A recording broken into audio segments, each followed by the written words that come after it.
Ahmad. Alamak, cantik lah kereta baru Ahmad. Oh, terima kasih lah. Baru ambil je 2 hari. Oi, sempoi ni hak mana satu ni? Ni yang 1.5 turbo. Wah, tebu. Full lama. Mesti layan nak ni. Oh, sudah. Tak ada komplain, Happy sangat. Oh, layan noh. Alamak, banyak Ahmad. Ish, kalau saya boleh pinjam mesti best. Ha? Tu, baru 2 hari takkan kau dah nak pinjam? Sebenarnya bukan saya saja nak pinjam. Tak ni. Sebenarnya nenek bini saya ada tak apa sihat sikit. Dia minta lah abang saya suruh tolong ambil buat ke klinik. Jom tolong sikit lah. Tolong lah kereta baru kot. Petang kan sebelum pukul 5 hantar balik boleh? Garanti isi minyak penuh semua cukup. Boleh? Boleh lah. Memang member best Ahmad.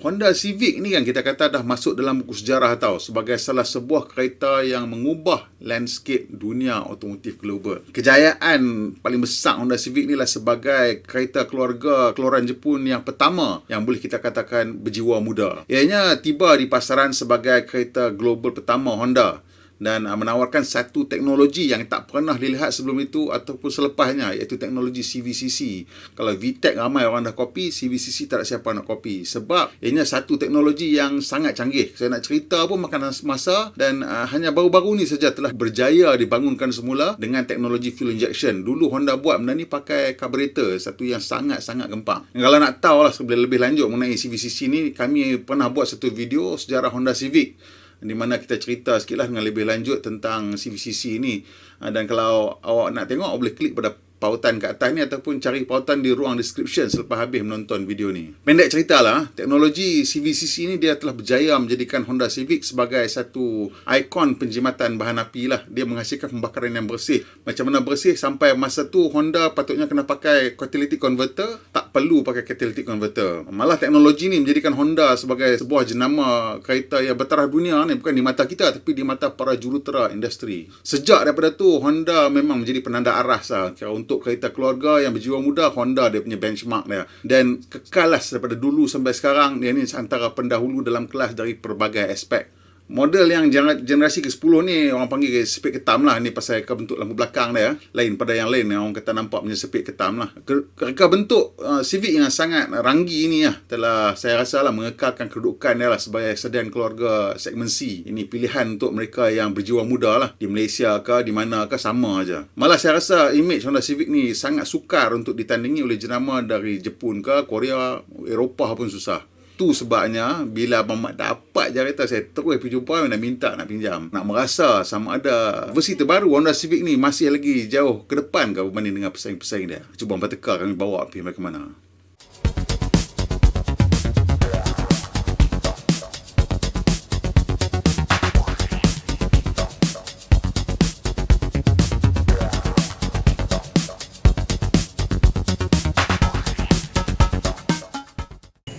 Sebenarnya kan, saya pinjam kereta Kak Mamat ni sebab saya duk gian tengok dia duk buat test drive video. Jadi saya pun teringin nak buat.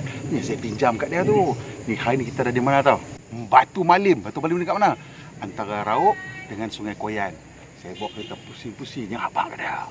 Kita di Malaysia ni kan memang patut menjadi peminat kereta. Sebab apa tahu? Sebab negara kita ni banyak tempat untuk beriadah dan bercuti. Tapi kebanyakannya dia macam jauh sikit daripada bandar lah. Susah kita nak pergi untuk sampai dengan pengangkutan awam. Contohnya tempat macam Batu Malim ni kan. Memang best yang sungai ni kan. Tempat ni berada sungai, tempat mandi ni betul-betul tepi jalan laluan utama antara Raub dengan Sungai Koyan. Tapi walaupun dia tepi laluan utama, tapi tahulah tempat ni jauh pada Pekan Besar kan. Jadi kalau nak bas susah. Kalau ada bas mungkin dia tak kerap lalu. Jadi, kereta macam Honda Civic 1.5 Turbo ni memang paling sesuai untuk perjalanan 2-3 jam dari KL macam ni lah. Yang lalu ikut jalan negeri. Yang jalan negeri tahulah dia kona-kona banyak kan. Tak lurus kan. Banyak selekoh. Tapi jalan ni best. Dia tak banyak kereta. Dia sedap. Kita nak layan kereta ni dengan keluarga kita. Maksud saya layan dengan keluarga ni bukan nak bawa laju sangat. Pasal, yalah anak-anak dengan keluarga dalam kereta mestilah kita bawa dengan lebih selamat. Tapi, ini kerana ia mempunyai kabin yang lapang. Jadi, bila anak-anak naik, dia apa pun seronok. Pasal tak sempit lah kan. Dan sistem gantungan gantungan atau suspension pula ditala begitu rupa di mana dia sampai satu keseimbangan antara kejituan pemanduan nak bagi driver seronok dengan yang perlukan talaan yang lebih padu dan keras mungkin spring dia, dan keselesaan yang sudah tentunya dia mau spring yang lembut sikit dengan damper yang lembut sikit. Bila dia capai keseimbangan ni kan, yang kita nampak kesan paling utama dia adalah pemandu shock layan corner, dan anak-anak dan keluarga kat belakang tak komplain mabuk ataupun tak selesa. Selain daripada ruang yang lapang, reka bentuk kursi belakang ni sebenarnya memainkan peranan penting dalam memastikan penumpang ni tak cepat rasa mabuk lah. Antara ciri yang penting ialah ia mempunyai sudut sandaran yang selesa. Dia tak duduk tegak sangat dan tak duduk terlalu sandak sangat. Dia elok saja. Dengan pemandangan tu tak terhad. Pemandangan ni penting ni sebenarnya. Pemandangan ni memainkan peranan penting dalam mengurangkan risiko mabuk kereta ni. Kerana fenomena ni berlaku bila telinga kita ni bertugas sebagai gyroskop untuk badan kita kan. Dan dia tak dapat nak samakan dia punya bacaan ataupun data-data dia dengan daripada penglihatan mata kita. Itu pasal kalau kita duduk depan, kita jarang mabuk mendengar orang duduk belakang. Tingkap belakang Civic ni dia cukup besar dan pemandangan depan cukup luas. Jadi orang belakang boleh nampak luar. Kabin tak rasa sempit dan dia tak cepat mabuk. Jadi, satu lagi, saya kata tadi, kualiti talaan sistem gantungan lah. Jadi, bila sistem gantungan tu tak terlalu lembut, dia bukan saja bagi driver keyakinan lah untuk pandu dengan lebih laju kan, tapi juga membantu penumpang menjadi lebih selesa sebenarnya. Jadi, kalau kita sistem gantungan tu terlalu lembut, nah, ini kira dalam bandar, okey dia, biar dia lembut. Tapi bila jalan luar bandar, kita nak corner-corner sikit, pergerakan kereta tu jadi macam beralun bila spring tu lembut. Jadi macam terombak. Ini yang menyebabkan masalah ni. Pasal kita kalau naik boat tu yang senang, kita jadi mabuk kan. Pasal apa? Pasal pergerakan ombak tu dia perlahan tau. Dan mata kita nampak bergerak lebih daripada yang telinga kita rasa. Jadi ini yang menjadi masalah dan ini yang menyebabkan kita jadi rasa mabuk. Dan apabila kita naik kereta, benda yang sama akan berlaku bila spring tu terlalu lembut dan kereta dia jadi beralun macam naik sampan. Itu yang menyebabkan kita cepat mabuk.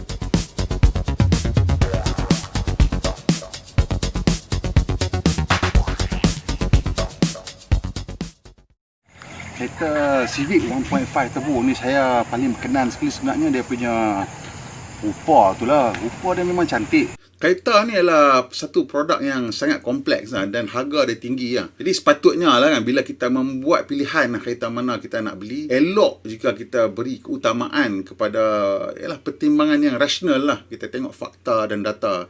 Tapi hakikatnya, majoriti kita ni bila membeli kereta, kita ikut kata hati. Bila dah jatuh cinta, semuanya indah. Cinta ni dia tak lain dan tak bukan selalunya berlaku semasa pandang pertama. Masa kita tengok kan, cantik, masa tu lah jadi jantung duk-dap dan tak boleh nak jadi fikir selagi tak bawa balik rumah, selagi tu tak boleh tidur lena. Tu bila kita cakap pasal cinta pandang pertama ni, kita tak boleh lari daripada cerita rupa, dari mata turun ke hati kata orang tu kan. Pada mata saya lah reka bentuk luaran Civic ni berjaya kerana tak ada satu sudut pandangan pun di mana kereta ni boleh kita kata boring lah. Reka bentuk macam ni memang dia tak mungkin semua orang suka lah, pasal dia hanya terlalu canggih, terlalu ranggi sangat. Mereka yang suka dia akan sangat suka. Mereka yang berasa ianya pelik akan rasa macam mungkin benci pun dah. Reka bentuk fastback ni, generasi ke-10 ni menarik sebab ianya dibina atas kerangka yang sama seperti generasi ke-9. Dan generasi ke-9 tu nampak cukup konvensional lah. Sebenarnya Honda Civic kali ni adalah satu contoh lah kalau awak design punya student lah. Nah, bagaimana dengan mengubah satu garisan sedikit saja telah menghasilkan sebuah kereta yang langsung berbeza karakternya daripada yang sebelum ni. Yang bagusnya perubahan ni, walaupun dengan reka bentuk bumbung yang fastback ni, dia tak mengekang ruang dan practicality dalam kabin. Dia mungkin sekadar menaikkan semangat muda lah untuk reka bentuk luaran tu. Dalam kabin tetap tak kacau. Pasal dia orang strict pasal benda-benda macam tu. Saya sedar lah orang ramai akan kata ini kereta orang muda, bukan kereta untuk mereka yang berumur. Tapi tak pelik kalau orang yang lebih berumur macam saya ni pun berkenan pada Honda Civic kerana gaya yang kat muda kat luar tu dia ada simpan kelebihan dalaman dan ciri-ciri kemudahan dan ciri-ciri keselesaan yang melengkapkan dia sebagai sebuah kereta keluarga yang baik. Jadi kalau saya beli pun tak pelik.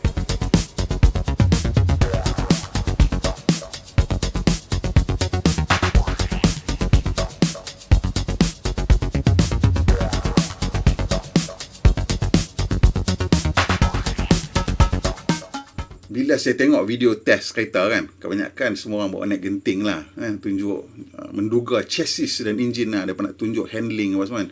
Jadi saya pun bawa jugalah. Tapi masa naik atas ni tak nak buat apa. Sepanjang perjalanan dari Genting Sempah sampai ke atas, hujan. Bila hujan saya surrender lah. Saya tak orang ni nak bawa laju-laju. Tapi boleh saya katakan bahawa saya rasa kagum dengan enjin 1.5 liter dan kotak gear CVT ni. Pasal dia tenang. Dia bukan enjin yang power sangat-sangat. Dia macam enjin 2.4 je rasa dia. Tapi dia tenang. Walaupun bila kita panjat Bukit Cerun curam jadi nisbah gear yang dia pilih itu elok aja. Dan bila kita buka throttle pun kan, enjin tu cepat dia kejar RPM. Dan kotak gear tu dia akan pasal CVT, dia senang dia cari nisbah yang sesuai. Jadi semua benda rasa tenang. Dia macam mana nak cakap, dia macam memang rasa tenang lah. Enjin tu dia sentiasa ada power. Tapi kira yang ni bukan bawa laju maksimum tapi agak laju jugalah sebab kan waktu hujan kan. Kira ni macam laju orang biasa bawa lah, bukan laju macam tester bawa lah kan. Jadi tapi sebelum tu walaupun masa kat atas tu kita tak berapa nak laju sangat, tapi masa naik jalan lama Gombak memang kami asak dia betul-betul lah.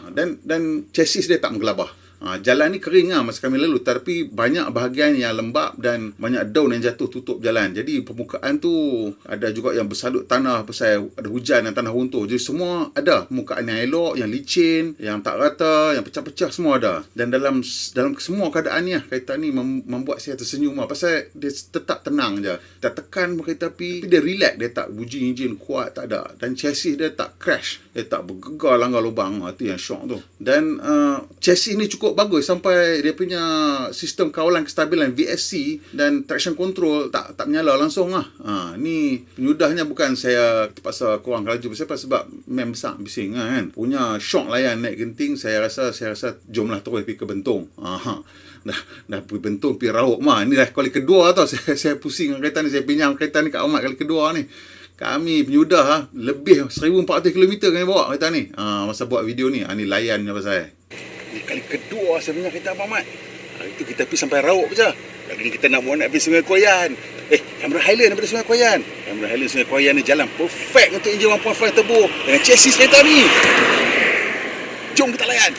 Jalan Sungai Koyan ke Cameron Highland ni beza daripada laluan ke Genting. Kerana dia punya pendakian dia tu landai, dia tak securam Genting dan selekoh dah besar. Ini jalan kegemaran bila kita pandu uji kereta berkuasa tinggi. Baru sedap nak layan selekoh. Tapi sebenarnya kereta Civic ni walaupun enjin 1.5 liter turbo ni, dia menghasilkan 170 kuasa kuda dan 220 Newton torque. Tu yang saya kata macam enjin 2.4. Dan ini sudah cukup untuk menghasilkan kira laju lah saya boleh bawa kan masa jalan Bukit Bukau ni. Dan macam laluan kat Genting Highland tadi bila kita bawa kat sini pun kita rasa santai kereta ni.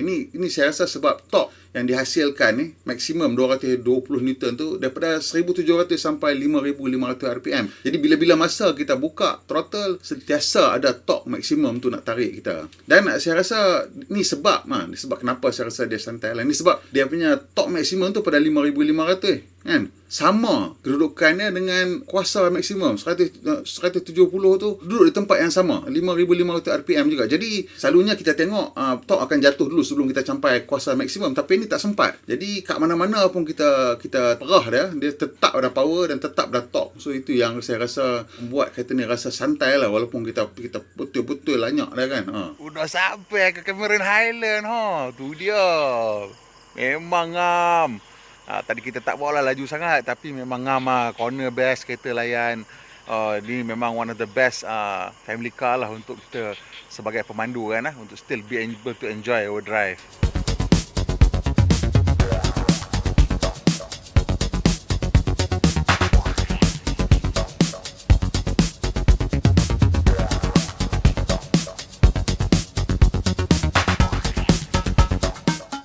Satu lagi kereta ni kan, salah satu ciri dia yang buat orang keliru ialah enjin 1.5 turbo ni.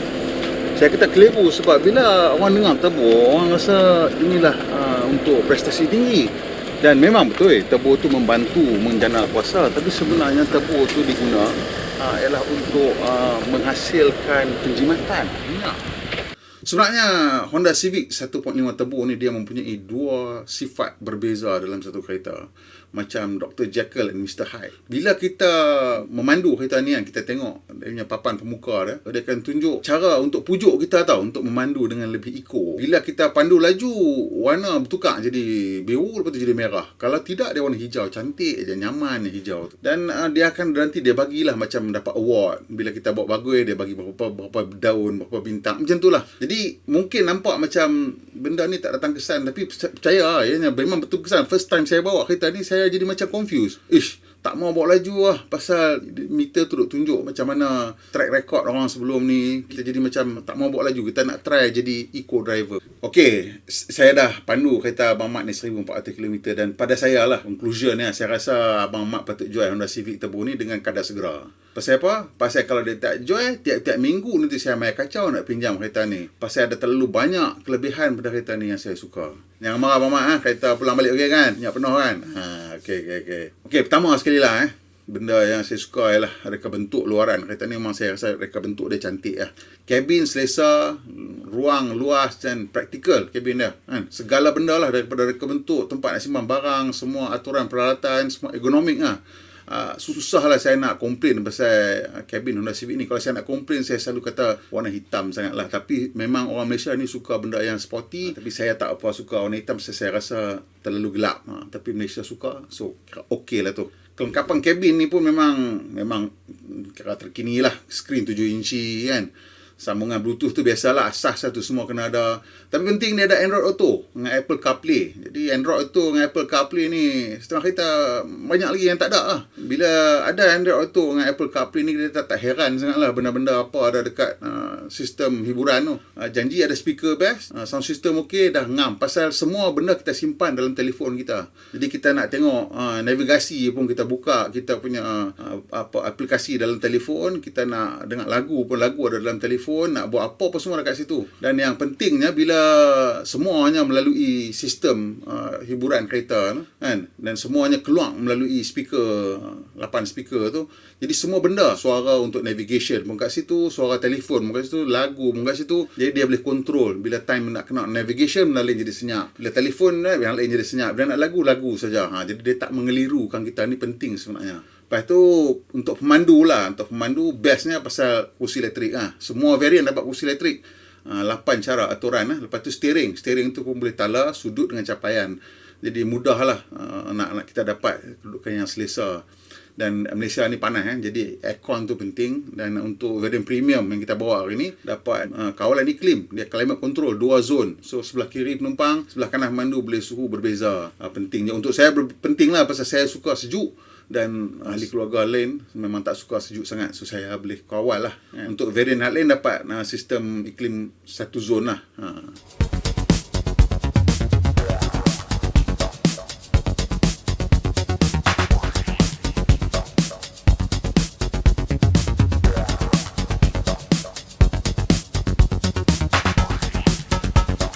Senarai barang-barang keselamatan lah, peralatan keselamatan juga cukup panjang lah. Ini saya punya favourite macam biasa ialah Honda Sensing lah. Ini lengkap dengan adaptive cruise control yang boleh berfungsi sehingga stop go traffic. Sampai sesak kereta tak bergerak pun dia ikut di kereta depan. Nasib baiklah kereta ni jalan sendiri. Dia tengah jam ni kan, dia ikut je kereta depan tu, nyondol-nyondol. Tu yang saya nak pinjam sangat kejap ni. Dah tahu dah depan ni jalan jam. Ada accident depan tu rupanya. Tapi apa pun memang adaptive cruise control ni, inilah dia guna dia. Dia ngikut je kita depan. Tak payah kita nak penat-penat sangat lah nak ngikut. Yang kita penat ni bila tu lah, stress bila jam dan kita nak kena kawal throttle tu kan, sikit-sikit nak kena feather. Ini satu ciri yang bukan saja pada saya meningkatkan keselamatan bila kita pandu di highway, tetapi dia mengurangkan stres bila kita nampak traffic jam. Dan Honda Sensing ni dia datang of course satu package lah, dengan lane keeping assist, road departure mitigation. So ni dia kawal kita, kekal kereta dalam lorong. Ada halangan kat depan dia nampak, dia boleh break kecemasan itu secara automatik. Road departure mitigation tu dia mengelak kita terbabas. Dia kesan tebing jalan, dia boleh tarik kereta tu balik. Dan of course dia ada pengawasan untuk titik buta lah. Jadi Honda Lane Watch ni dia menggunakan kamera di sebelah kiri kereta. Bila kita signal ke kiri, kamera tu akan hidup, jadi kita nampak dekat skrin tengah tu yang 7 inci tu, apa pandangan sebelah kiri. Jadi ini memang bagus untuk mengurangkan kemalangan. Nampak macam sesuatu yang mudah, tapi bila kita dah bawa kereta ni, kita nampak pasal bila skrin tu hidup, dia akan tarik perhatian kita.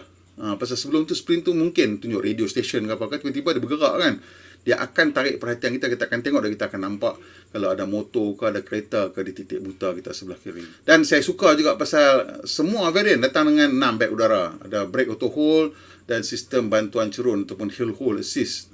Macam-macam lah ciri dia. Jadi walaupun mungkin kita kata kita jatuh cinta pandang pertama, tapi bila kita dah kenal, baru kita tahu yang kekasih hati kita ni memang banyak kelebihan dan keupayaan tersembunyi lah. Okey. Sampai situ saja. Ni video pandu uji pertama saya. Terima kasih ya. Saya Abang Mat pinjam kereta kat saya, dan juga terima kasih Abang Syam bagi setuju nak siarkan saluran FTV ni. Kalau kawan-kawan suka, tolonglah tekan butang like, kongsi, pilih dengan kawan-kawan. Buat mereka pun berminat Honda Civic kan. Dan tolong langgan saluran FTV dan tekan butang loceng supaya dapat makluman terkini bila kita muat naik video terbaru. Pemandu Malaysia, pemandu yang berhemah. Kita jumpa lagi, insya-Allah.